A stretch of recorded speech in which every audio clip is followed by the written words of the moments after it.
বুদ্ধিজীবী দিবসে শ্রদ্ধাবনত জাতি। রায়েরবাজার ও মিরপুরে সর্বসাধারণের ফুলেল শ্রদ্ধা। হানাহানি মুক্ত বাংলাদেশ গড়ার প্রত্যয়। নতুন করে হত্যাযজ্ঞে মেতেছে শত্রুরা। পরিস্থিতি আরও খারাপ হওয়ার শঙ্কা মির্জা ফখরুলের। নির্বাচন বানচালে টার্গেট করা হচ্ছে অভ্যুত্থানের নায়কদের, মন্তব্য নাহিদের। হাদিকে হত্যা চেষ্টায় ব্যবহৃত মোটরসাইকেল শনাক্ত, আটক 2। হামলাকারীর সীমান্ত পাড়ি দেওয়ার তথ্য নেই ডিএমপির কাছে। অপরাধীদের ধরতে সচেষ্ট সরকার।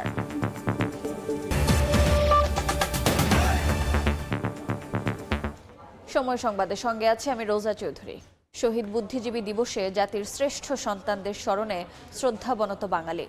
সকালে রায়েরবাজার বধ্যভূমি ও মিরপুর শহীদ বুদ্ধিজীবী কবরস্থানে ফুল দেন নানা শ্রেণী পেশার মানুষ। জাতির শেকড় ৭১কে আঁকড়ে ধরে সমৃদ্ধ ভবিষ্যৎ ও হানাহানি মুক্ত বাংলাদেশ গড়ার প্রত্যয় তরুণ প্রজন্মের। শাতিলা শারমিনের রিপোর্ট। ক্যামেরায় ছিলেন সাইফুল ইসলাম এবং ওমর ফারুক।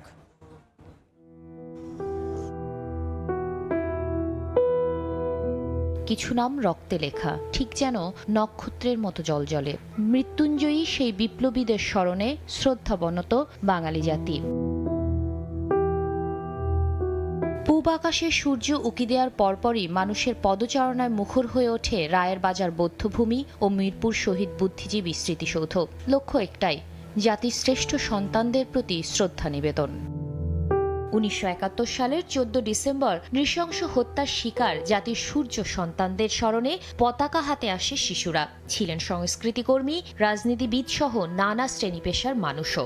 আমরা এসেছি এখানে বুদ্ধিজীবীদেরকে শ্রদ্ধা জানানোর জন্য। বীর সন্তানদের শ্রদ্ধা জানাতে বা সামনে এগিয়ে যেতে অনেক বই পড়তে হবে আমাদের। অনেক মুক্তিযোদ্ধারা ছিল আমাদের চারপাশে, আমাদের বাবা, কাকা, চাচা, জেঠা।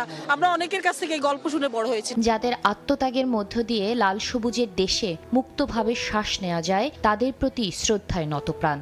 শহীদ বুদ্ধিজীবীদের আদর্শ ধারণ করে দেশকে এগিয়ে নেওয়ার অঙ্গীকার সবার। নানান পরিবর্তনের কারণে আমাদের এই সমাবেশটা ছোট হয়ে গেছে, তা থেকে আমাদের মধ্যে একটা হতাশাও কাজ করে। সেইগুলো এক সময় অর্জিত হবে, হয়তো সেটা এই অল্প সময়ে অদূর ভবিষ্যতে না হলে সুদূর ভবিষ্যতে হবে।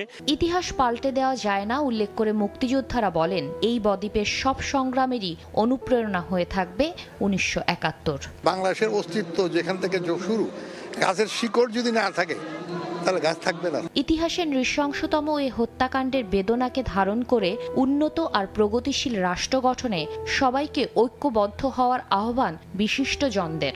আজকে জাতি একটি কঠিন সময় অতিক্রম করছে এবং জাতীয় ঐক্য ধরে রাখা এখন আমাদের জন্য একান্ত প্রয়োজন। শহীদ বুদ্ধিজীবী দিবস কেবল শোকের নয়, এটি আত্মসমালোচনা এবং দায়িত্বের দিনও। লাখো প্রাণের বিনিময়ে অর্জিত এই স্বাধীনতা রক্ষায় তরুণ প্রজন্ম জানুক তার শেকড়কে। নতুন যে বাংলাদেশ, সেই বাংলাদেশকে সমৃদ্ধ করতে তারা তাদের অগ্রজদের দেখানো পথে হাঁটুক, এমনটি প্রত্যাশা সবার। শাতিলা শারমিন, সময় সংবাদ, ঢাকা। এর আগে মিরপুর বুদ্ধিজীবী স্মৃতিসৌধে শ্রদ্ধা জানান রাষ্ট্রপতি মোহাম্মদ শাহাবুদ্দিন ও প্রধান উপদেষ্টা ডক্টর মোহাম্মদ ইউনূস। এ সময় কিছুক্ষণ নীরবে দাঁড়িয়ে থাকেন তারা। বিউগলে বেজে ওঠে করুণ সুর। সালাম জানায় সশস্ত্র বাহিনীর চৌকস দল। এ সময় মুক্তিযুদ্ধ বিষয়ক উপদেষ্টা বলেন, জুলাই সনদের ভিত্তিতে গড়ে উঠবে আগামীর বাংলাদেশ। নিজামুদ্দিনের ক্যামেরায় নাজমুস সালেহির রিপোর্ট। জাতির কষ্ট, বেদনা আর হাহাকারের দিন ১৪ ডিসেম্বর ১৯৭১ সালের এই দিনে মহান মুক্তিযুদ্ধের বিজয়ের দ্বারপ্রান্তে এসে বাঙালি হারিয়েছে তার শ্রেষ্ঠ সন্তানদের।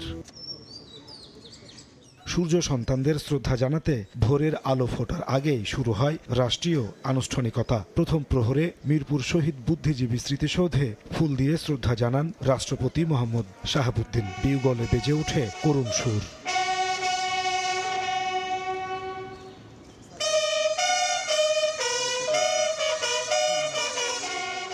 রাষ্ট্রপতির শ্রদ্ধা নিবেদনের পর স্মৃতিসৌধে আসেন অন্তর্বর্তী সরকারের প্রধান উপদেষ্টা ডক্টর মোহাম্মদ ইউনূস। রাষ্ট্রীয় আচার অনুযায়ী শহীদ বুদ্ধিজীবীদের স্মৃতির প্রতি সম্মান জানিয়ে কিছু সময় নীরবে দাঁড়িয়ে থাকেন তিনি। শ্রদ্ধা জানানো শেষে আমন্ত্রিত মুক্তিযোদ্ধাদের সঙ্গে কুশল বিনিময় করেন ডক্টর মোহাম্মদ ইউনূস। এরপর স্মৃতির মিনারে একে একে পুষ্পার্ঘ্য নিবেদন করেন প্রধান বিচারপতি ও উপদেষ্টা পরিষদের সদস্যরা। এ সময় মুক্তিযুদ্ধ বিষয়ক উপদেষ্টা ফারুক ই আজম বলেন, আগামী নির্বাচনের মাধ্যমে জনগণই নির্মাণ করবে নতুন বাংলাদেশ। যতদিন বাংলাদেশ থাকবে এই বুদ্ধিজীবীদের শ্রদ্ধা নিবেদন এগুলি জাতি সব সময় করবে। মুক্তিযুদ্ধের মনন গঠনে, মানুষ গঠনে মুক্তিযুদ্ধের সময় তারা অনন্য ভূমিকা রেখেছেন এবং তারা কোনো সশস্ত্র ছিল না, তাদেরকে স্বগৃহ থেকে তুলে নিয়ে গিয়ে নৃশংসভাবে হত্যা করেছে। নতুন বাংলাদেশ তো জনগণ তৈরি করবে, এটা জনগণের অবস্থান থেকে জনগণের পার্টিসিপেশনে নতুন বাংলাদেশ গড়ে উঠবে। রাষ্ট্রপতি ও প্রধান উপদেষ্টা মিরপুর শহীদ বুদ্ধিজীবী স্মৃতিসৌধ থেকে চলে যাওয়ার পর সাধারণের জন্য তা উন্মুক্ত করা হয়। ফুলে ফুলে ভরে ওঠে প্রেরণার স্মৃতিসৌধ।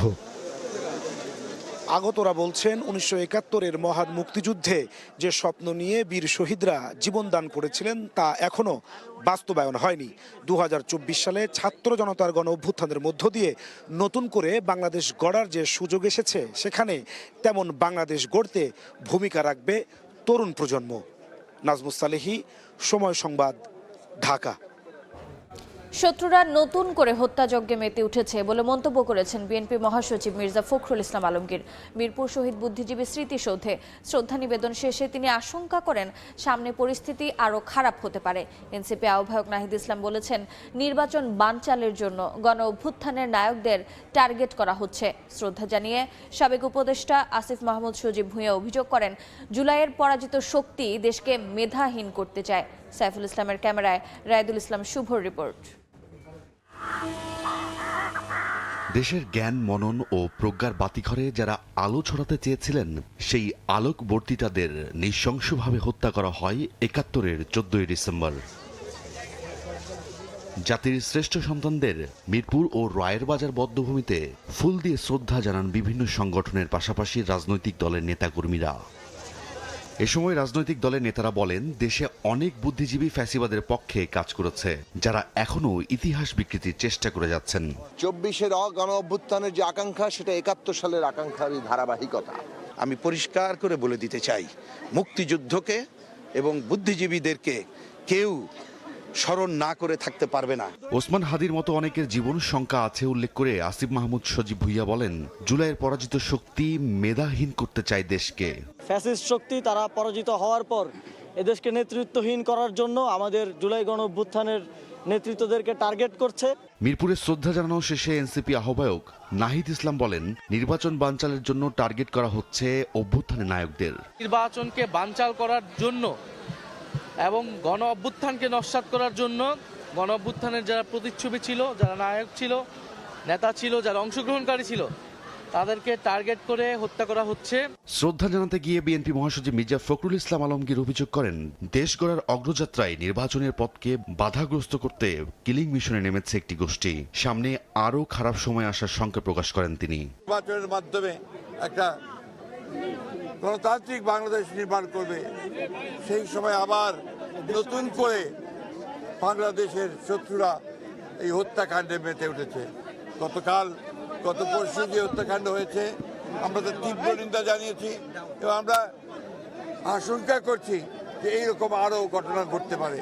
বুদ্ধিজীবীদের স্বপ্নের অসাম্প্রদায়িক, শোষণমুক্ত ও ন্যায়ভিত্তিক সমাজ প্রতিষ্ঠার জন্য কাজ করার আহ্বান জানান রাজনৈতিকরা। রায়দুল ইসলাম শুভ, সময় সংবাদ, ঢাকা। 71-এর মতো আবারও মাথাচাড়া দিয়ে উঠেছে একটি শক্তি, যারা ধর্মের নামে দেশকে বিভক্তির চেষ্টা করছে বলে মন্তব্য করেছেন বিএনপি মহাসচিব মির্জা ফখরুল ইসলাম আলমগীর। নির্বাচনে দেশের মানুষ সঠিক সিদ্ধান্ত নেবে বলেও আশা তার। জাতীয়তাবাদী মুক্তিযোদ্ধা দলের অনুষ্ঠানে সন্ত্রাসীদের বিরুদ্ধে প্রতিরোধ গড়ে তোলার আহ্বান জানান নেতারা। তারপরে রাজাকাররা রাজধানীর কাকরাইলে ইনস্টিটিউশন অব ডিপ্লোমা ইঞ্জিনিয়ার্স মিলনায়তনে মহান বিজয় দিবস উপলক্ষে আলোচনা সভার আয়োজন করে জাতীয়তাবাদী মুক্তিযোদ্ধা দল। সভায় প্রধান অতিথি ছিলেন বিএনপি মহাসচিব মির্জা ফখরুল ইসলাম আলমগীর। বলেন, জাতীয় নির্বাচনে দুটি শক্তি রয়েছে, একটা উদার গণতন্ত্রপন্থী, আরেকটি পিছিয়ে পড়া শক্তি। সেই পিছিয়ে পড়া শক্তি আবারও মাথাচাড়া দিয়ে উঠছে। এইবারকার নির্বাচন কিন্তু দুটো শক্তির মধ্যে নির্বাচন। একটা শক্তি হচ্ছে বাংলাদেশের পক্ষের শক্তি, যেটা আমি আগে বললাম। এই শক্তি হচ্ছে উদার গণতন্ত্রের পক্ষের শক্তি। তো সেই ডেমোক্রেসিকে আমি রাখবো, উদারপন্থী গণতন্ত্রকে রাখবো, নাকি সেই পেছনে পড়া যারা আমাদেরকে সবসময় বিভ্রান্ত করতে চায় ধর্মের কথা বলে সেটার দিকে যাব। একই অনুষ্ঠানে সন্ত্রাসী হামলার বিরুদ্ধে প্রতিরোধ গড়ে তোলার আহ্বান জানান বিএনপি চেয়ারপারসনের উপদেষ্টা মোয়াজ্জেম হোসেন আলাল। আর নির্বাচন নিয়ে শঙ্কার কিছু নেই বলে মন্তব্য করেন আরেক নেতা অ্যাডভোকেট আব্দুস সালাম। চট্টগ্রামে এরশাদুল্লাহ, ঢাকায় ওসমান হাদি, বিভিন্ন জায়গায় এ ধরনের ঘটনা ঘটানোর চেষ্টা যারা করছেন তাদেরকে চিহ্নিত করতে হবে। আরেকটা প্রতিরোধ যুদ্ধ তৈরি করতে হবে। সেই প্রতিরোধ যুদ্ধের বিজয়ের মধ্য দিয়ে বাংলাদেশের গণতন্ত্রের যে উত্তরণের প্রক্রিয়ার মধ্যে আমরা আছি, এটা ফেব্রুয়ারির 12 তারিখে গিয়ে তারপরে সেটার আবার নব একটা উদয় হবে। নির্বাচন নিয়ে কোনো শঙ্কা প্রকাশ করা যাবে না।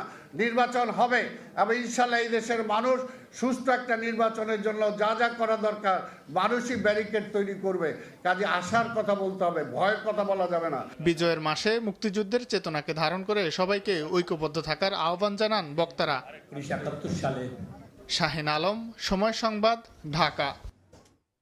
ওসমান হাদিকে হত্যা চেষ্টায় ব্যবহৃত মোটরসাইকেলটি শনাক্ত করেছে আইন শৃঙ্খলা বাহিনী। মোটরসাইকেলের মালিক আব্দুল হান্নান সহ আটক করা হয়েছে 2 জনকে। সন্দেহভাজন হামলাকারী ফয়সাল করিম দাউদ খান ভারতে পালিয়ে গেছে কিনা সে বিষয়ে পুলিশের কাছে কোনো তথ্য নেই বলে জানিয়েছে ডিএমপির মিডিয়া সেল। এদিকে ওসমান হাদির অবস্থা এখনও আশঙ্কাজনক এবং অপরিবর্তিত বলে জানিয়েছেন চিকিৎসক। সিটি স্ক্যান করার পর এ তথ্য জানানো হয়। দিনে দুপুরে হাদির ওপর গুলিবর্ষণের ঘটনা আলোচনার ঝড় তোলে দেশের রাজনীতিতে। যদিও এখনও লাপাত্তা মূল হামলাকারী, তবে হামলায় ব্যবহৃত মোটরসাইকেলের মালিককে আটক করতে পেরেছে ডিএমপি। বাইকের নম্বর প্লেটের সূত্র ধরে সিসি ক্যামেরার ফুটেজ বিশ্লেষণের পর গত রাত 3টার দিকে রাজধানীর মোহাম্মদপুর থেকে আটক করা হয় মোটরসাইকেল মালিক আব্দুল হান্নানকে। তবে হান্নান হামলায় জড়িত কিনা সেটি এখনও নিশ্চিত নয় পুলিশ। রোববার দুপুরে ডিএমপি মিডিয়া সেন্টারে ডিএমপির মুখপাত্র এসব তথ্য জানান। টার্গেট কিলিং এরকম সংখ্যা আমরা দেখছি না, তারপর আমরা সম্ভাব্য সবকিছু মাথায় রেখে আমাদের নিরাপত্তা পরিকল্পনা গ্রহণ করেছি। এরকম ঘটনা পুনরাবৃত্তি এড়াতে এবং নগরবাসীর যে যানবাহনের নিরাপত্তার জন্য এবং আসন্ন নির্বাচনের পরিবেশটাকে আরো একটু সুন্দর এবং সুষ্ঠু করার জন্য আমাদের প্রচেষ্টা অব্যাহত রয়েছে। রোববার সকাল থেকে বিভিন্ন গণমাধ্যমে খবর আসে দাউদ খান ভারতে পালিয়ে গেছেন। এর আগে ঢাকা থেকে সিলেটগামী একটি ট্রেনে হামলাকারী দাউদের ছবি ছড়িয়ে পড়ে সামাজিক যোগাযোগ মাধ্যমে। তবে দাউদ ভারতে পালিয়ে গেছে কিনা এ সংক্রান্ত কোনো তথ্য নেই পুলিশের কাছে। আদৌ আসলে তার যে আপনি বলেছেন সীমান্ত পাড়ি দেওয়ার কথা, এই সংক্রান্ত তথ্য এই মুহূর্তে আমাদের কাছে নেই, তবে আমরা চেষ্টা করছি, সম্ভাব্য সব জায়গায় অভিযান পরিচালনা করা হচ্ছে। আসন্ন ত্রয়োদশ জাতীয় সংসদ নির্বাচনের প্রার্থীদের নিরাপত্তার বিষয়টি বিবেচনায় আছে জানিয়ে তিনি বলেন, নির্বাচনী পরিবেশ সমুন্নত রাখতে যা করা প্রয়োজন সেটাই করবে পুলিশ। সমুন্নত রাখা। এদিকে ওসমান হাদির অবস্থা আশঙ্কাজনক এবং অপরিবর্তিত জানিয়েছেন চিকিৎসকরা। রোববার সকালে তার একটি সিটি স্ক্যান করা হয়। পরে ব্রিফিংয়ে সবশেষ তথ্য জানান চিকিৎসক। ব্রেনের স্টেমে যে ইনজুরিটা ছিল সেটা মারাত্মকভাবে ক্ষতিগ্রস্ত হয়েছে এবং ব্রেনে ইস্কেমিয়া আমরা দেখেছি যে অক্সিজেন স্বল্পতা যেটা আমরা লক্ষ্য করেছিলাম সেটা আরও প্রমিনেন্ট হয়েছে এবং ব্রেনের যে বিভিন্ন জায়গাতে তার ম্যাসিভ ব্লাড ট্রান্সফিউশনের জন্য 6 ব্যাগ ব্লাড এবং 5 ব্যাগ ফ্রেশ ফ্রোজেন প্লাজমা পেয়েছে। এ সময় তিনি আরও জানান, সামাজিক যোগাযোগ মাধ্যমের বিভিন্ন গ্রুপ থেকে ইনকিলাব মঞ্চের সদস্যদের হুমকি দেয়া হচ্ছে, ছড়িয়ে দেয়া হয়েছে বাসার ঠিকানাও। আত্মজ রহমান, সময় সংবাদ, ঢাকা। জুলাই রেবেলস সংগঠনের সদস্য মোহাম্মদ রেজওয়ানের উপর হামলার ঘটনায় জড়িত অভিযোগে 2 জনকে গ্রেফতার করেছে ঢাকা মেট্রোপলিটন পুলিশ। উত্তরা পূর্ব থানা জানিয়েছে, শনিবার সন্ধ্যায় উত্তরা 4 নম্বর সেক্টরে সন্ত্রাসী হামলার পর রাজধানীর বিভিন্ন স্থানে অভিযান চালায় পুলিশ। ভোরে দক্ষিণ খান এলাকা থেকে মোহাম্মদ মাসুম এবং মোহাম্মদ ফাহিম খানকে গ্রেফতার করা হয়। অন্যান্য আসামিদের গ্রেফতারে অভিযান অব্যাহত আছে বলে জানিয়েছে পুলিশ। ওসমান হাদির উপর গুলির প্রতিবাদে মানববন্ধন থেকে ফেরার পথে উত্তরা 4 নম্বর সেক্টরে শনিবার সন্ধ্যায় হামলার ঘটনা ঘটে। আহত জুলাই রেবেলসের সদস্যকে মুমূর্ষু অবস্থায় উদ্ধার করে হাসপাতালে নেওয়া হয়েছে। সময় সংবাদে আরও থাকছে। বুড়িগঙ্গায় লঞ্চের ধাক্কায় ডুবল বালুবাহী বালখেটি নদীতে ঝাঁপ দিয়ে অল্পের জন্য রক্ষা পেলেন সুকানি সহ 5 শ্রমিক। লঞ্চ জব্দ। সুদানে জাতিসংঘ ঘাঁটিতে সন্ত্রাসী হামলায় নিহত বাংলাদেশ সেনাবাহিনীর 6 শান্তিরক্ষীর পরিচয় প্রকাশ করেছে আন্তঃবাহিনী জনসংযোগ পরিদপ্তর আইএসপিআর। শহীদ শান্তিরক্ষীদের মধ্যে রয়েছেন নাটোরের কর্পোরাল মোহাম্মদ মাসুদ রানা, কুড়িগ্রামের সৈনিক মোহাম্মদ মমিনুল ইসলাম ও সৈনিক শান্ত মণ্ডল, রাজবাড়ীর সৈনিক শামীম রেজা, কিশোরগঞ্জের মেস ওয়েটার মোহাম্মদ জাহাঙ্গীর আলম এবং গাইবান্ধার লন্ড্রি কর্মচারী মোহাম্মদ সবুজ মিয়া। এছাড়া সন্ত্রাসী হামলায় আহত হন বাংলাদেশ সেনাবাহিনীর 8 শান্তিরক্ষী। গুরুতর আহত সৈনিক মোহাম্মদ মেজবাউল কবিরের অস্ত্রোপচারের পর নিবিড় পর্যবেক্ষণে আছেন। শঙ্কামুক্ত রয়েছেন বাকি 7 জন। শনিবার স্থানীয় সময় বিকেল 3:40 বিচ্ছিন্নতাবাদী একটি সশস্ত্র গোষ্ঠীর ড্রোন হামলায় এ হতাহতের ঘটনা ঘটে। সময় সংবাদে আরও থাকছে। Watching this league for a while now, and it's looking a great league now. So I'm glad to be part of this now. ঢাকায় এলেন ক্যাপিটালস মেন্টর শোয়েব আক্তার। বিপিএলে প্রথমবার যুক্ত হয়ে উচ্ছ্বসিত পাকিস্তান কিংবদন্তি। প্রশংসা করলেন টাইগার স্পিড স্টার তাসকিনের। নারায়ণগঞ্জে বুড়িগঙ্গা নদীতে লঞ্চের ধাক্কায় বালুবাহী বাল্কহেড ডুবে গেছে, তবে সাঁতরে রক্ষা পেয়েছেন 5 শ্রমিক। সকালে নদীর পূর্ব পারে ফতুল্লা লঞ্চঘাটের এই দুর্ঘটনার ফুটেজ সামাজিক যোগাযোগ মাধ্যমে ছড়িয়ে পড়ে। পাগলা নৌ পুলিশ ফাঁড়ির ইনচার্জ জাহাঙ্গীর হোসেন জানান, সদরঘাট থেকে যাত্রী নিয়ে বুড়িগঙ্গা নদী দিয়ে বোগদাদিয়া 13 নামে একটি লঞ্চ ভোলার উদ্দেশ্যে ছেড়ে আসে। ফতুল্লার লঞ্চঘাট এলাকায় বালুবাহী একটি বাল্কহেডকে ধাক্কা দিলে সেটি তলিয়ে যায়। তবে বাল্কহেডের সুকানি সহ 5 শ্রমিক নদীতে ঝাঁপ দিয়ে সাঁতার কেটে তীরে উঠে আসেন। পরে লঞ্চটি জব্দ করে ফতুল্লা টার্মিনালে নিয়ে নোঙর করা হয়। যুক্তরাষ্ট্র কিছু নিষেধাজ্ঞা তুলে নিতে সম্মত হয় 123 বন্দীকে মুক্তি দিয়েছে বেলারুশ। বন্দীদের মধ্যে রয়েছেন বিরোধী নেত্রী মারিয়া কোলেস্কেনভা ও শান্তিতে নোবেলজয়ী অ্যালেস বিয়ালিস্তোকিও মিতনস্কে। যুক্তরাষ্ট্রের প্রেসিডেন্ট ডোনাল্ড ট্রাম্পের বেলারুশ বিষয়ক বিশেষ দূত জন কোয়েলের সঙ্গে আলোচনার পর তাদের মুক্তি দেওয়া হয়। বিনিময়ে বেলারুশের বড় রফতানি পণ্য পটাশ সার তৈরির ওপর থেকে নিষেধাজ্ঞা তুলে নিতে রাজি হয়েছে যুক্তরাষ্ট্র। দুই দেশের সম্পর্ক স্বাভাবিক হলে ধাপে ধাপে আরও নিষেধাজ্ঞা তুলে নেওয়া হবে বলেও জানানো হয়। এদিন কিয়েভের গোয়েন্দা সংস্থার হয়ে কাজ করার অভিযোগে আটক 114 ইউক্রেনীয় বন্দীকেও মুক্তি দেওয়া হয়। এবারে খেলার খবর। ঢাকায় এলেন ক্যাপিটালস মেন্টর পাকিস্তানের কিংবদন্তি শোয়েব আক্তার। বিপিএলে প্রথমবারের মতো যুক্ত হয়ে উচ্ছ্বসিত বিশ্বের দ্রুততম বোলার। আলাদা করে প্রশংসা করেছেন ঢাকা ক্যাপিটালসের পেসার তাসকিন আহমেদের। টাইগার স্পিড স্টারকে পরামর্শ দিয়েছেন নিজের গতি ধরে রেখে বল করার। ঢাকা ক্যাপিটালস সমর্থকদের সঙ্গে দেখা করতেও উদ্গ্রীব সাবেক এই গতি তারকা। শোয়েব আক্তারের সাক্ষাৎকার নিয়ে সাজিদ মুস্তাহিদ। শোয়েব আক্তার চলে এসেছে ঢাকা ক্যাপিটালসের mentor. How does it feel? You came back after a long time. I mean, I just feel like coming back home, and it's great to be back. You know my immense love for Bangladesh, and I always, I had a huge fan following in this country, and I always good to be back in Bangladesh, and I feel very nice when I come back, and it's great weather to come back, and especially they asked me to come back for Dhaka Capitals, and looking forward to it. This is the first time you are collaborating for the BPL. How does it feel? I mean, we've been watching this league for a while now, and it's looking a great league now. So I'm glad to be part of this now, and looking forward to it. I mean, basically, as you know, that I had a huge admiration for Bangladeshis. Right. I think one of the smartest, one of the nicest people that you come across is Bengalis, right? So, and I think, I can't wait to just interact with them and to be part of it. Any message for the Dhaka Capitals fans? Huge fan of Dhaka Capitals here in Bangladesh. Well, I'm here now, and let's meet each other. And would love to get to see and interact with Bangladeshis as much as I can, because it's very important. Because I had a huge, immense love for the Bangladeshis. So I'm glad to be back. I'm really happy to be. You know Taskin Ahmed, the speed star of Bangladesh. He's the player of Dhaka Capitals. What do you expect from the speed star in this upcoming BPL, and how do you want to help the fast bowlers of Dhaka Capital or the bowlers in here in Bangladesh? Well, whatever I know, I will transfer that to them. And Taskin has been around the corner, and he's been brilliant, and he has been bowling really fast. And one thing he did the best, that he's just bowling quick, right? And he's bowling with a lot of passion, and that's what I like that about him. He's a very honest fast bowler, and I wish him best of luck. And wherever I just could, it doesn't need much of a help, but and just keep them bowling fast, and that is the main thing. Do you have any wish list to eat here in Dhaka? Because I know you love the food here in Dhaka. I love it. I just can't wait to eat a lot of fish and rice. Shoaib Akhtar চলে এসেছেন ঢাকা ক্যাপিটালসের mentor. Definitely বিপিএলের আমেজ কিন্তু চলে এসেছে cricket পাড়ে, এবং ঢাকা ক্যাপিটালস চাইবে যে শোয়েব আক্তারের মাধ্যমে ঢাকা ক্যাপিটালসের যে বোলাররা আছে তাদেরকে আসলে ডেভেলপ করতে, এবং এবারের বিপিএলে নিশ্চিতভাবেই ঢাকা ক্যাপিটালসও চাইবে ভালো কিছু উপহার দিতে। সাজিদ মুস্তাহিদ, সময় সংবাদ, ঢাকা। লা লিগায় জয়ের ধারা অব্যাহত রেখেছে বার্সেলোনা। রাফিনিয়ার জোড়া গোলে ওসাসুনাকে 2-0 গোলে হারিয়েছে হ্যান্সি ফ্লিকের দল। এ নিয়ে লিগে টানা 7 জয় তুলে নিয়েছে বার্সা। ঘরের মাঠে শুরু থেকে আক্রমণে প্রতিপক্ষকে চাপে রাখে রাফিনিয়া ইয়ামালরা। যদিও প্রথমার্ধে চেষ্টা চালিয়েও গোলের দেখা পাননি তারা। শেষ পর্যন্ত ম্যাচের ডেডলক ভাঙে 70 মিনিটে। ব্রাজিলিয়ান তারকা রাফিনিয়ার গোলে এগিয়ে যায় বার্সেলোনা। 86 মিনিটে নিজের জোড়া গোলে লিড দ্বিগুণ করে স্বাগতিকরা। এরপর কোনো দল গোল না পাওয়ায় সহজ জয়ে পূর্ণ পয়েন্ট নিয়েই মাঠ ছাড়ে বার্সা, আর এ জয়ে রিয়ালের সঙ্গে 7 পয়েন্ট ব্যবধান বাড়িয়েছে হ্যান্সি ফ্লিকের দল।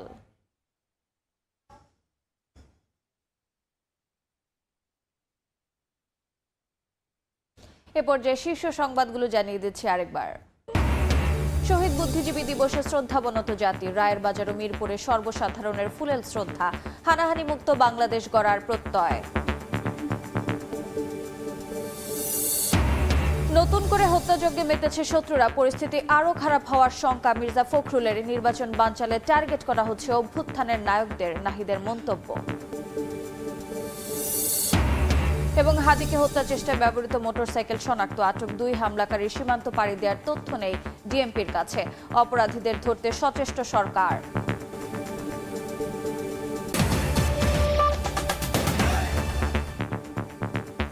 এ ছিল বিকেল 3টার সময় সংবাদে। এরপর আন্তর্জাতিক সময় নিয়ে সঙ্গে থাকবেন ওমর ইনার। ধন্যবাদ রোজা। আন্তর্জাতিক সময় নিয়ে আসছি কিছুক্ষণ পর, সঙ্গে থাকুন সময়।